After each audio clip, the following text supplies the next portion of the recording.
Daun yang jatuh tak pernah membenci angin.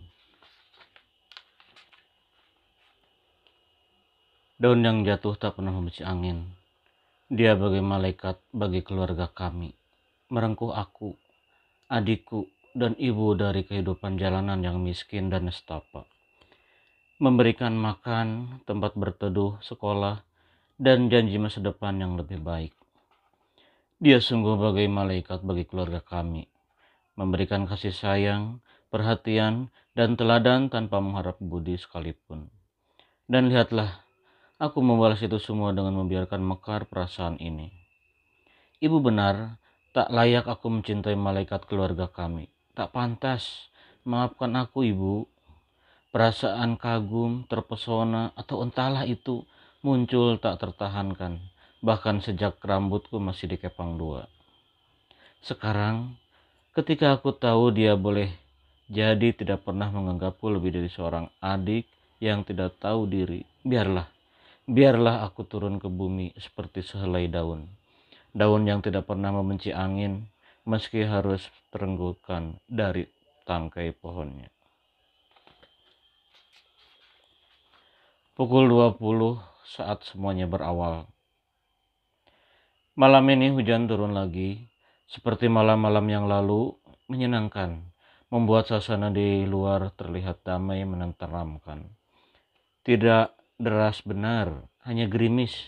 Itu pun jarang-jarang, tetapi cukup untuk membuat indah kerlap-kerip lampu. Aku menghela napas panjang, tanganku pelan menyentuh kaca yang berembun.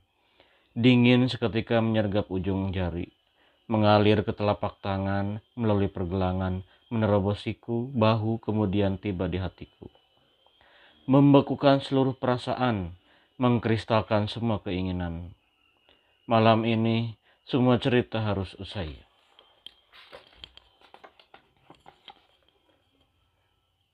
Dari lantai 2 toko buku paling besar di kota ini, kalian bisa melihat dengan leluasa pemandangan jalan besar yang ramai, persis di depannya. Juga jalan paling besar di kota ini. Jalan itu dibelah pembatas tinggi 1 jengkal. Ada lampu putih bundar setiap beberapa meter di pembatas jalan itu, serta pot semen dengan rumpun bunga. Meskipun terlihat tak cukup rimbun, lampu putih bundar itulah yang terlihat indah, berbaur dengan ratusan siluet cahaya lampu mobil. Dinding tembok toko buku ini diganti seluruhnya menjadi kaca-kaca tebal. Berdiri tepekur di sini, kalian bak masuk dalam sebuah akuarium. Bebas memandang, bebas dipandang. Arsitektur gaya avant-garde.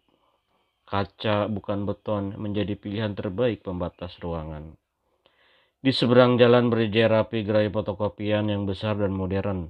Lampu neon puluhan watt, meja pajang untuk menerima fotokopian. Dan karyawan-karyawan berseragam terlihat jelas dari atas sini.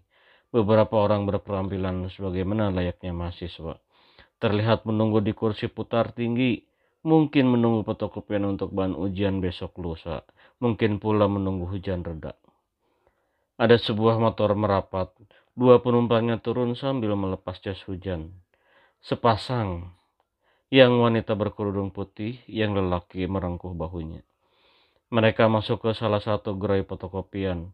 Tak mungkin mereka akan memfotokopi undangan pernikahan di gerai itu. Tetapi cukup sudah untuk mengerti betapa mesranya mereka.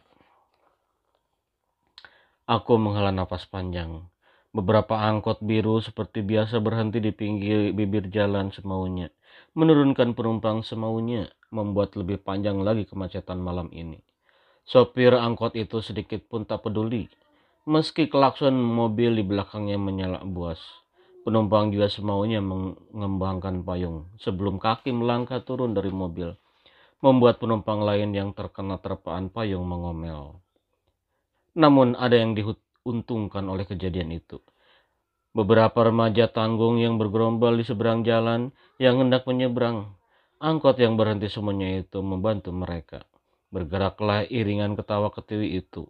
Malam minggu, mereka punya banyak alasan untuk keluar rumah. Warung-warung tenda makanan memadati jalan sepanjang mata memandang.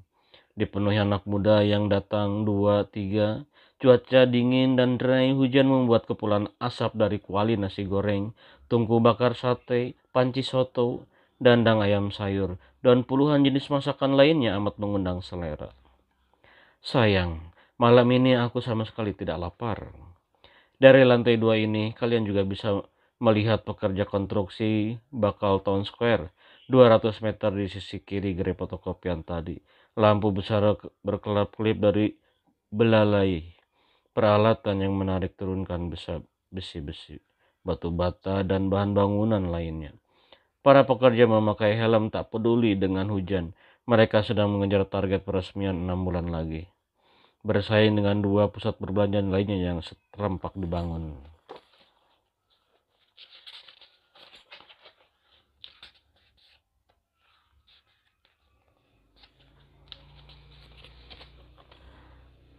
Kota ini makin maju sekali. Meskipun itu harus dibayar dengan berbagai ketidaknyamanan, siapa yang peduli? Di depan sana juga terlihat 2 toko cuci cetak foto. Sebenarnya pemiliknya satu. Alasan bisnis terpaksa dibelah 2. Toko sebelah kanan menjadi dealer resmi raksasa negatif film dan kamera dari negeri Sakura. Toko sebelah kiri menjadi authorized dealer raksasa negatif film dan kamera dari Amerika. Beberapa remaja berkumpul ramai di sana, mungkin hendak foto close up. Belakangan audisi menyanyi, model, bintang sinetron, dan berbagai reality show di TV makin marak lagi. Dan foto penuh gaya mutlak menjadi jalan pembuka mimpi-mimpi kehidupan. 15 menit aku masih berdiri menatap keramaian di seberang jalan. Toko buku ini memutar lagu ringan dengan tempo lambat. Licik memang, lagu jenis itu disengaja. Juga oleh kebanyakan toko-toko retail modern besar lainnya, seperti supermarket dan toko serba. Apalagi kalau bukan untuk mensugesti pengunjung, sehingga berbetah-betah berkeliling berbelanja lebih banyak. Berbeda kalau kalian datang ke restoran cepat saji.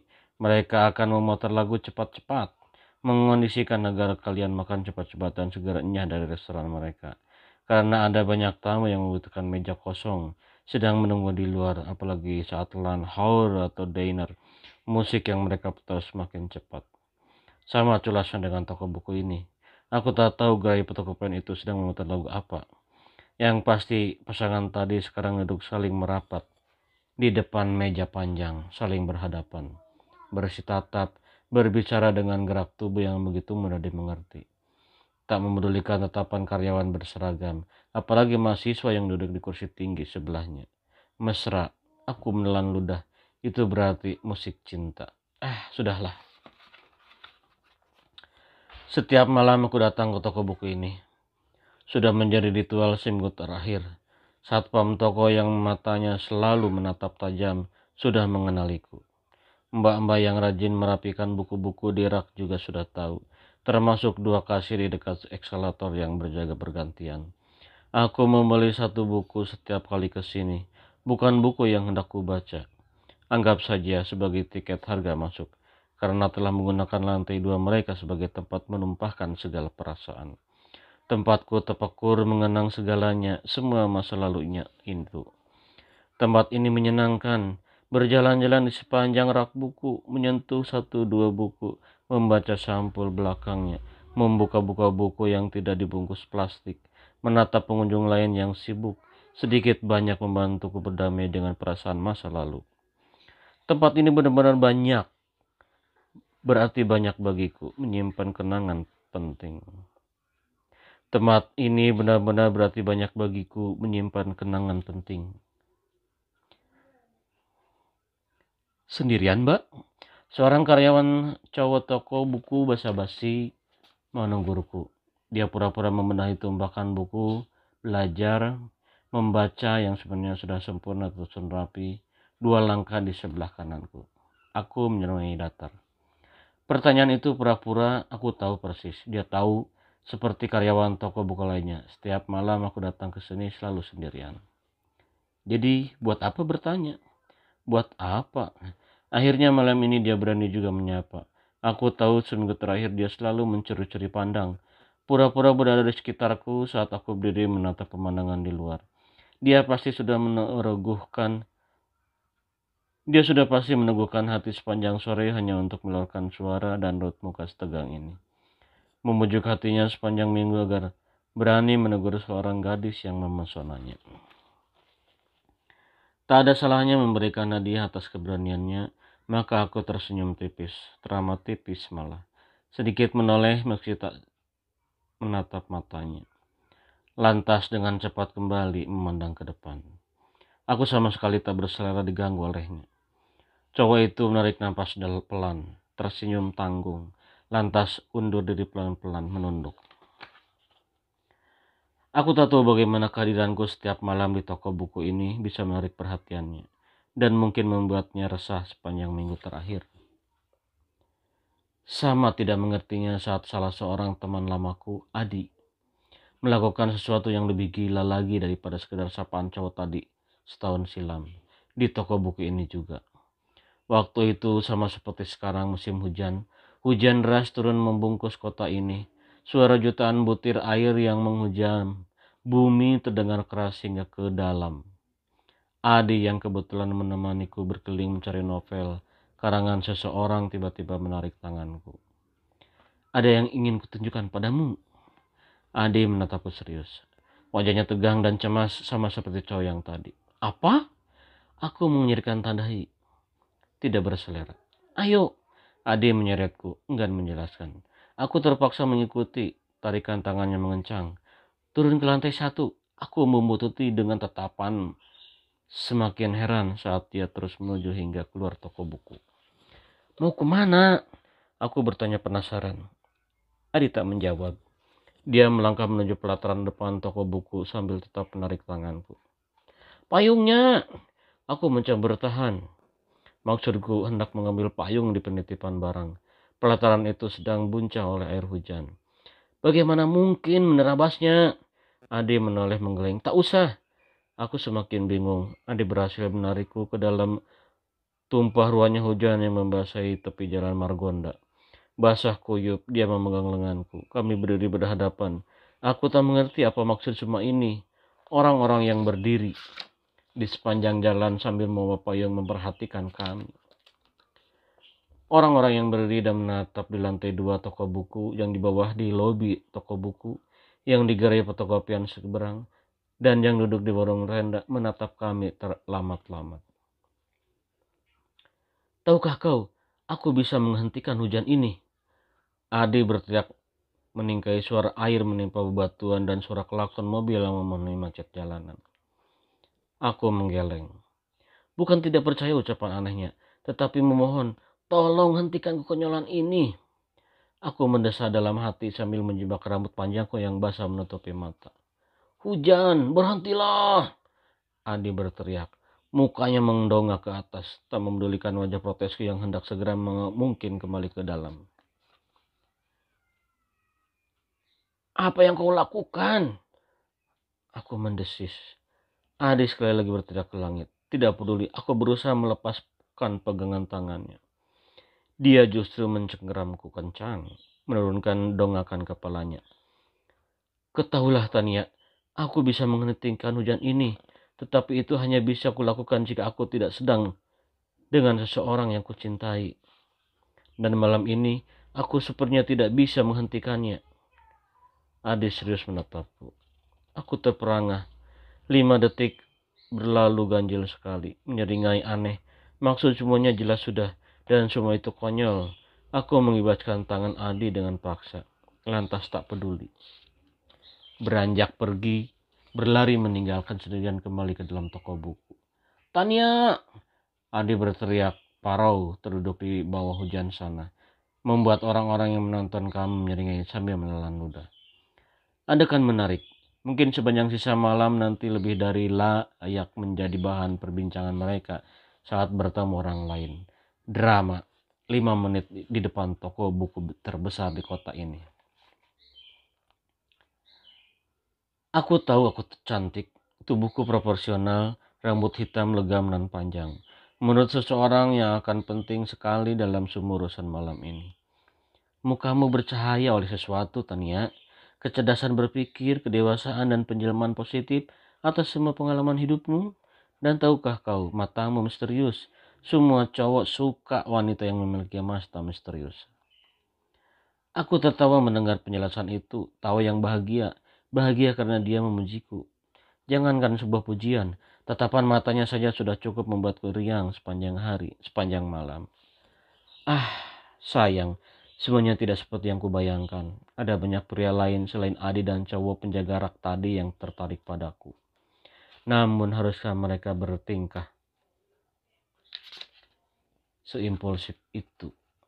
Maksudku, tidak bisakah mereka menahan diri untuk tidak berlebihan seperti itu?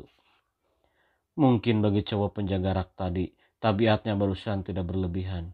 Dia hanya ingin mengajak berkenalan. Namun tak bisakah ia menahan diri untuk tidak mengganggu orang yang jelas-jelas tidak ingin diganggu? Sungguh malas menceritakan satu persatu tingkah laku aneh cowok-cowok yang mendekatiku dengan berbagai kejadian lainnya. Mungkin nanti akan kuceritakan satu dua jika ada hubungannya dengan urusanku malam ini. Itu pun dengan syarat jika hatiku sedang senang. Menghela napas panjang, melirik pergelangan tangan. Sudah jam 8. Itu berarti hampir setengah jam aku hanya berdiri memandang siluet jalanan yang penuh cahaya. Memandang semuanya. Teringat foto-foto dalam diaporama lambat itu. Toko buku ini penting, selalu penting. Toko buku ini menjadi penanda perjalanan 10 tahun terakhir hidupku yang penuh warna. Tonggak indah yang akan selalu kukenang. 10 tahun silam di toko inilah untuk pertama kalinya aku bisa merasakan janji masa depan yang baik. Merasakan kesenangan kanak-kanak yang sempurna. Merasakan betapa nyaman memiliki seorang yang memperhatikan dan melindungi seseorang. Kalian tak akan pernah menyangka seperti apa rupa Tania 10 tahun silam saat masuk ke toko buku ini untuk pertama kalinya.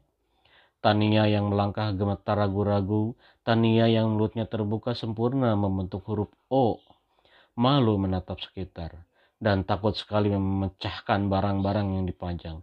Padahal bukankah di sini satupun tidak ada gerai, gelas dan piring. Kata ibu, Tania, hati-hatilah di sana. Kita harus mengganti setiap barang yang rusak karena kita sentuh. Jaga adikmu, jangan nakal. Aku menelan ludah sedikit ragu dan banyak takut mendengar pesan ibu sebelum berangkat. Dengan apa kami akan mengganti barang yang aku pecahkan? Waktu itu seorang mengejakku ke toko buku ini. Umurku baru 11 tahun. Adikku 6 tahun. Hari itu sempurna istimewa. Hari yang akan kuingat selalu, semua detailnya.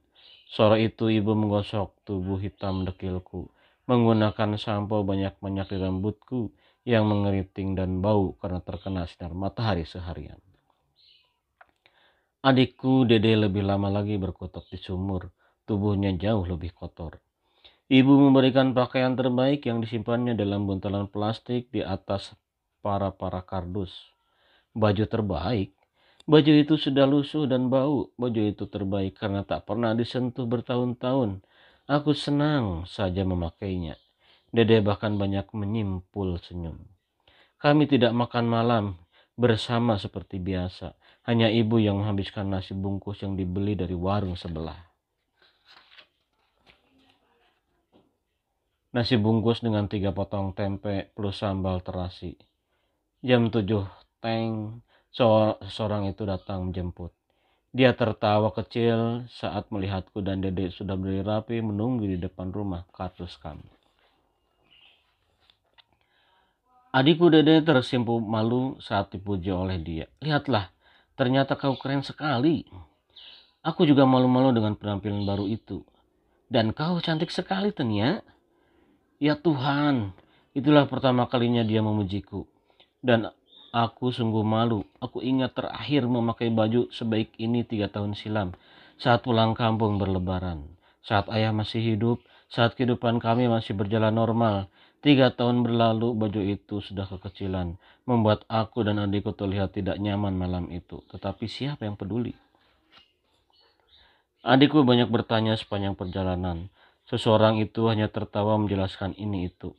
Menjawab segala pertanyaan Dede, Kami naik angkutan umum untuk pertama kalinya setelah 3 tahun. Aku dan adik naik angkot membayar ongkosnya. Meskipun itu dibayari, selama ini justru di angkot, metro mini atau bus kota lah aku dan adikku mencari uang. Dia membawa kami ke toko buku paling besar di kota kami. Aku gentar saat masuk ke ruangan besar yang penuh cahaya, menginjak lantai keramik yang terlihat licin. Bagaimana kalau aku tergelincir dan menabrak rak-rak itu, membuat pecah banyak barang?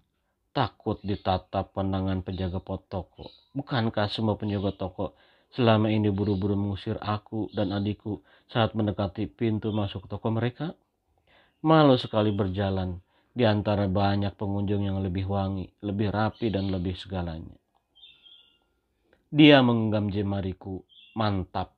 Sebelah kiri memegang bahu Dede. Dia menatapku dengan pandangan itu, tatapan yang entah bagaimana membuatmu mulai percaya diri.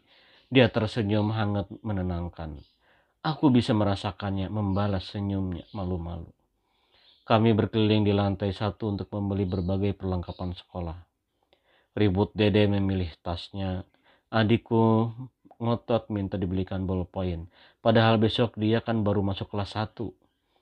Hanya boleh memakai pensil. Aku terkesima melihat cara dia membujuk Dede soal pensil tersebut. Cara memandang adikku, mengelus rambutnya, tersenyum, dan berkata pelan menjelaskan, sungguh mempesona. Bahkan ibu tak sepandai itu membujuk Dede kalau adikku sudah merajuk. Apalagi aku. Pernah Dede marah tidak mau pulang saat kami tiba di terminal ujung kota. Hari sudah menjelang malam. Dede kekeh bertahan di sana. Terpaksa aku dan adikku menginap di emperan pos jaga polisi. Ibu cemas menunggu di rumah. Hanya gara-gara Dede ingin membeli es mambo dan aku tidak bisa membelanjakan uang penghasilan kami hari itu. Dede merajuk sepanjang malam. Aku tidak bisa menjelaskan dengan baik ke Dede soal uang itu. Hanya berkali-kali bilang bahwa ibu membutuhkannya untuk berobat, jadi tidak boleh jajan. Dia mengusap pelan rambutku saat melanjutkan keliling untuk membeli peralatan lainnya. Rambutannya habis disampo. Menyadarkanku dari lamunan. Aku tersipu malu. Dede sudah mau mengalah, hanya membeli krayon. Aku membuntuti langkah mereka berdua di depan, menatap pundak kokohnya dari belakang, menatap siluet tubuhnya yang begitu menenangkan, menjanjikan masa depan. Seketika semenjak detik itu aku berikrar dalam hati, bersumpah sungguh-sungguh, apapun yang akan dikatakannya, apapun yang diucapkannya, akan selalu kuturuti, apapun itu. Kami lebih lama lagi di lantai 2, lantai buku, membeli buku-buku pelajaran kelas 4 SD ku. Membeli buku belajar membaca untuk Dede. Kemudian berhenti di depan kaca-kaca besar dinding ruangan tersebut, sama seperti yang kulakukan sekarang.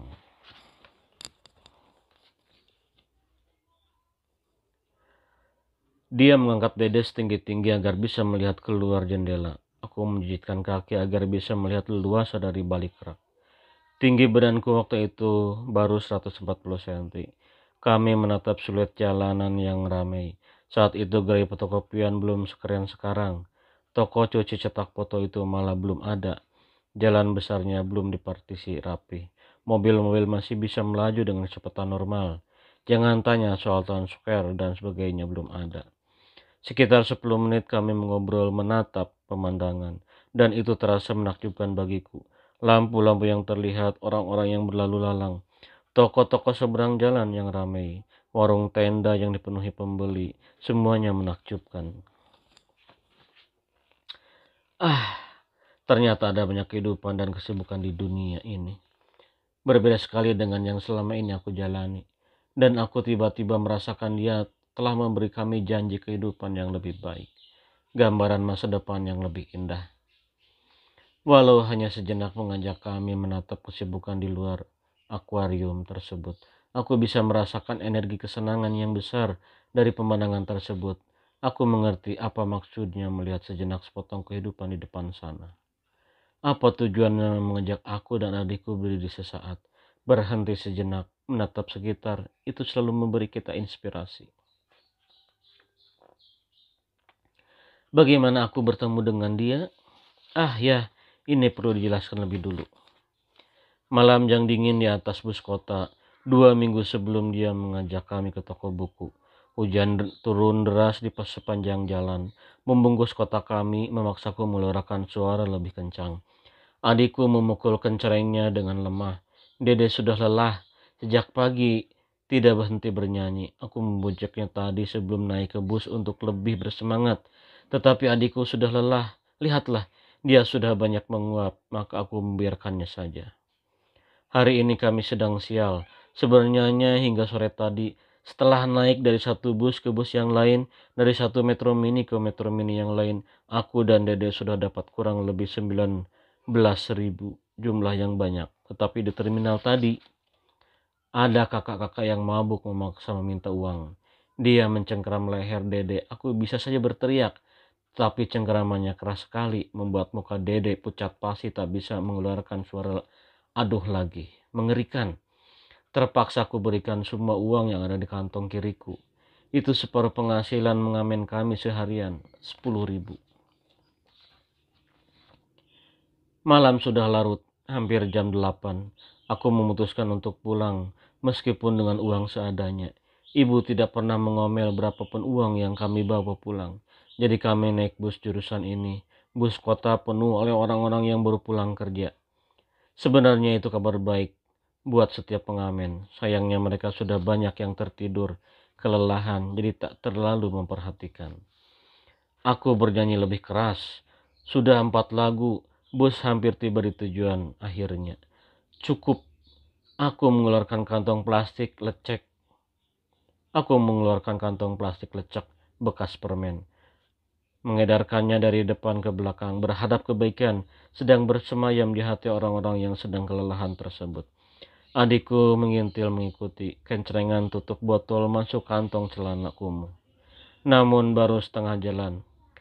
Oh ibu, ada paku payung tergeletak di tengah-tengah bus. Aku tak tahu bagaimana paku payung tersebut ada di situ. Bagian tajamnya menghadap ke atas begitu saja dan tanpa ampun seketika menghujam kakiku yang selai pun tak beralas saat melewatinya. Aku mengaduh. Ada apa kak? Dede bertanya sambil menguap menahan kantuk. Adikku juga bertelanjang kaki. Aku menahan tangis, jongkok, meletakkan kantong plastik yang baru berisi 4-5 recehan. Membalik telapak kaki kananku. Paku payung itu cukup besar, sempurna tertanam dalam telapak kakiku. Tanganku gemetar mencabutnya, perih, darah muncrat. Orang-orang di sekitar hanya 1-2 yang memperhatikan, menatap sambil menyeringai datar tak peduli. Menatap sejenak lantas tidur kembali. Dede langsung berseru ngeri, mundur. Darah yang keluar cukup banyak. Aku mendadak takut melihatnya, terus mengaduh sakit pedih. Saat itulah seseorang itu menegur, ya Tuhan. Seorang itu menegurku. Aku ingat sekali saat menatap mukanya untuk pertama kali. Dia tersenyum hangat menenteramkan. Mukanya amat menyenangkan. Muka yang memesona oleh cahaya kebaikan. Kakak itu menggunakan kemeja lengan panjang berwarna biru. Rapi seperti penumpang bus lain yang pulang kerja. Umurnya paling juga baru 20 tahunan. Jangan ditekan-tekan. Dia menunggurku yang justru panik mencet-mencet telapak kaki. Aku menatapnya bingung. Terus harus diapakan? Dia beranjak dari duduknya mendekat, jongkok di hadapanku. Dia mengeluarkan sapu tangan dari saku celananya, meraih kaki kecilku yang kotor dan hitam karena bekas jalanan. Hati-hati membersihkan dengan ujung sapu tangannya, kemudian membungkusnya.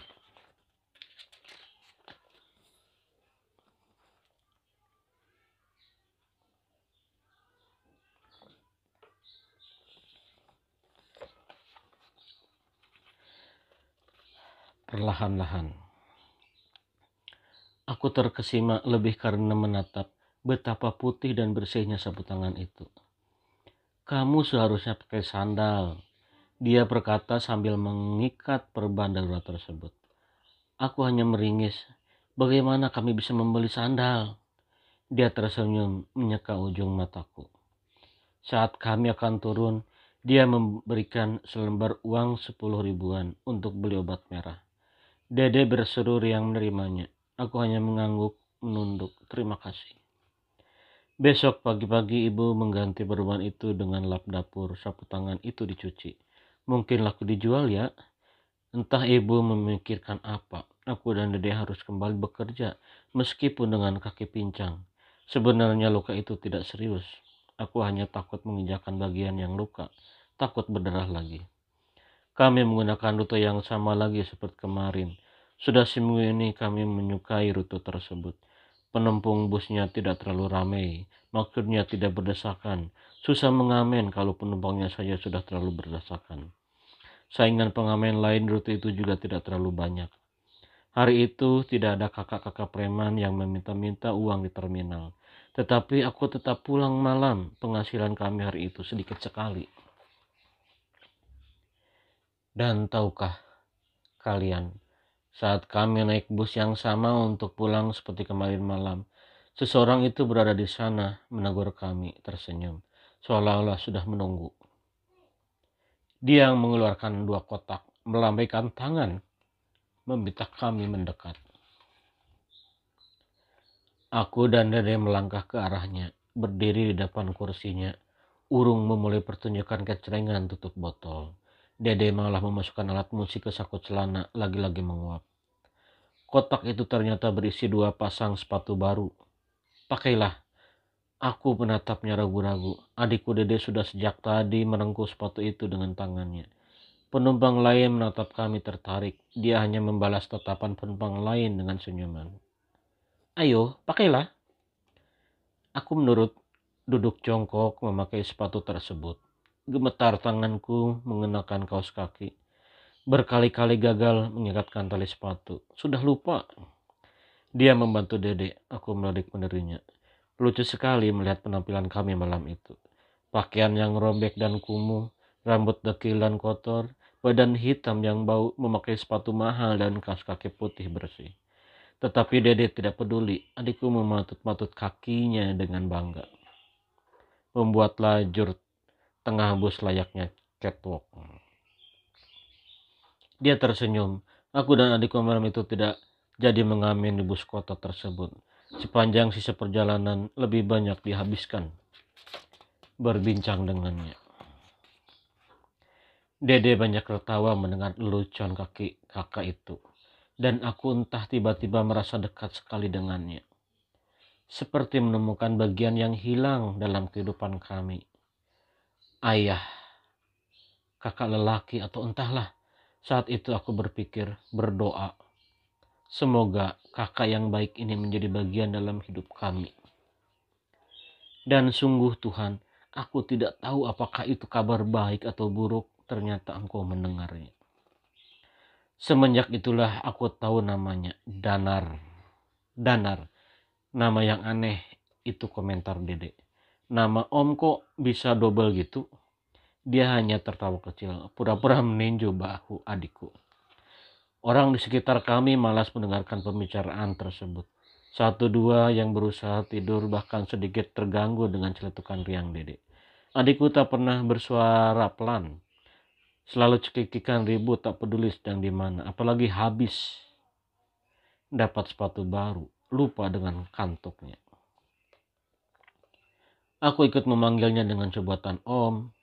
Meski usianya paling baru 25 tahun. Meniru adikku, malam itu dia mengantar kami pulang ke rumah kardus dekat sungai di jalan akses kota.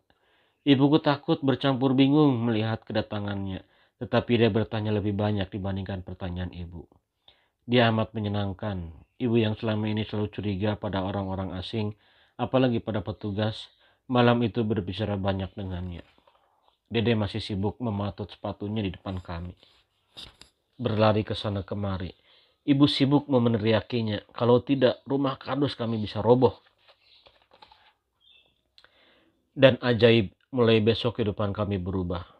Esok pagi selepas subuh, ibu mengatakan beberapa hal kepada aku dan Dede.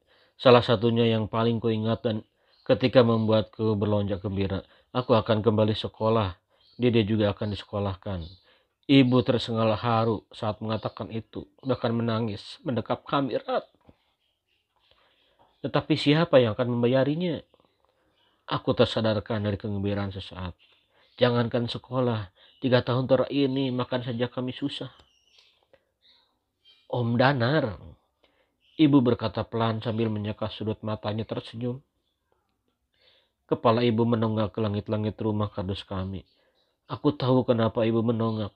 Ibu menahan air matanya agak tidak tumpah. Mulut ibu entah membisikkan apa.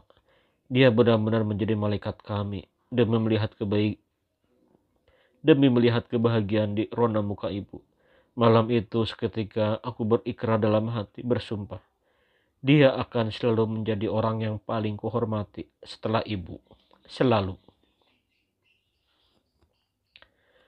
Beberapa hari kemudian, aku dan adikku masih mengamen seperti biasanya.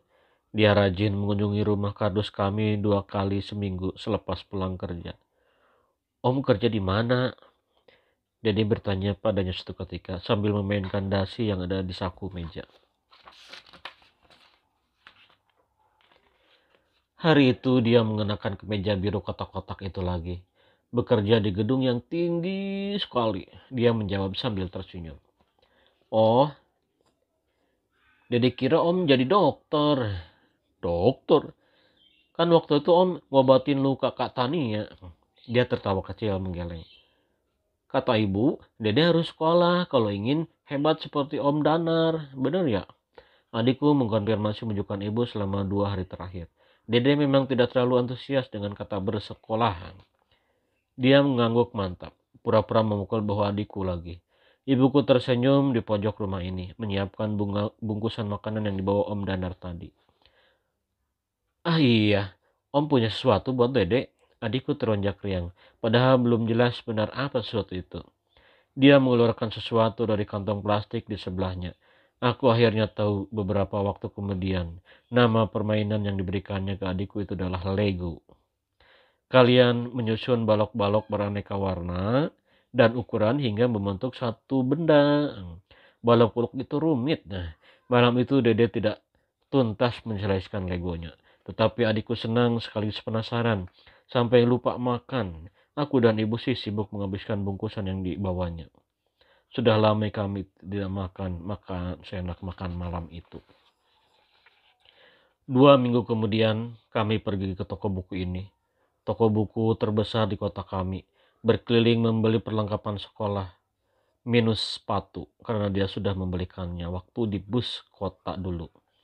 Minus seragam merah putih karena ibu sudah memesannya pada tetangga tukang jahit 2 hari lalu.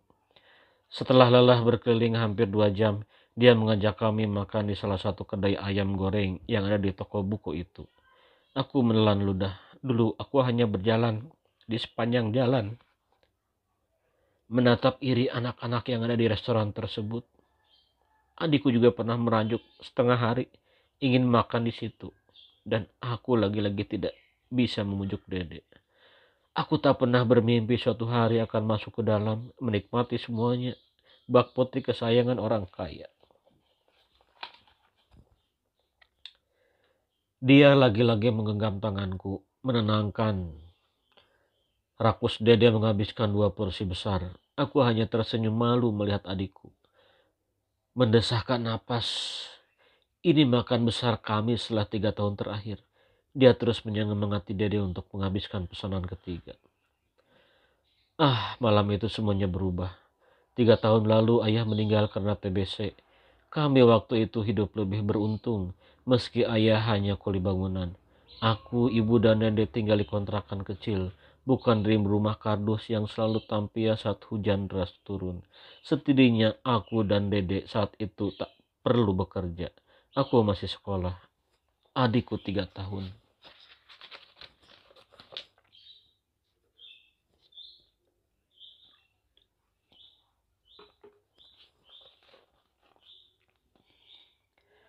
Saat ayahku meninggal, semuanya jadi kacau balau. Setelah 3 bulan menunggak, kami terusir dari kontrakan tersebut. Ibu pantang-panting mencari tempat berteduh. Tak ada keluarga yang kami miliki di kota ini. Jikapun ada, mereka tak sudi walau sekedar menampung. Dan akhirnya sampailah kami pada pilihan rumah kardus. Aku berhenti sekolah. Jangankan sekolah, untuk makan saja susah. Ibu bekerja serabutan. Apa saja yang bisa dikerjakan, dikerjakan. Sayang, ibu lebih banyak sakitnya. Semakin lama semakin parah. Kata orang-orang yang membuat parah sakit ibu bukan semata-mata karena fisiknya, lebih karena beban pikirannya. Aku tak tahu pasti apakah itu benar. Yang pasti dan benar akhirnya aku dan Dede terpaksa bekerja menjadi pengamen. Membawakan celengan dari tutup botol, menyanyikan lagu-lagu dewasa, berangkat pagi-pagi, pulang malam-malam, di tempat kehidupan jalanan. Bagiku tak masalah, demi ibu menyenangkan saja melakukan semuanya. Hanya sekali dua aku pernah menelan ludah sedih saat melihat serombongan anak sekolah yang naik ke Metro Mini. Itu dulu, saat masih bulan-bulan pertama aku mengamen. Setelah 6 bulan, mimpi itu sudah benar-benar berhasil kunyahkan. Saatnya untuk bekerja. 3 tahun lamanya aku dan Dede menjalani kehidupan di rumah kardus itu. Mengenal hampir semua tikungan jalan kota. Hafal mati semua bangunan yang berat memenuhinya. Sehafal kami dengan jumlah tumpukan sampah di dekat rumah kardus. Rumah kardus dengan sebatang pohon linden di sebelahnya.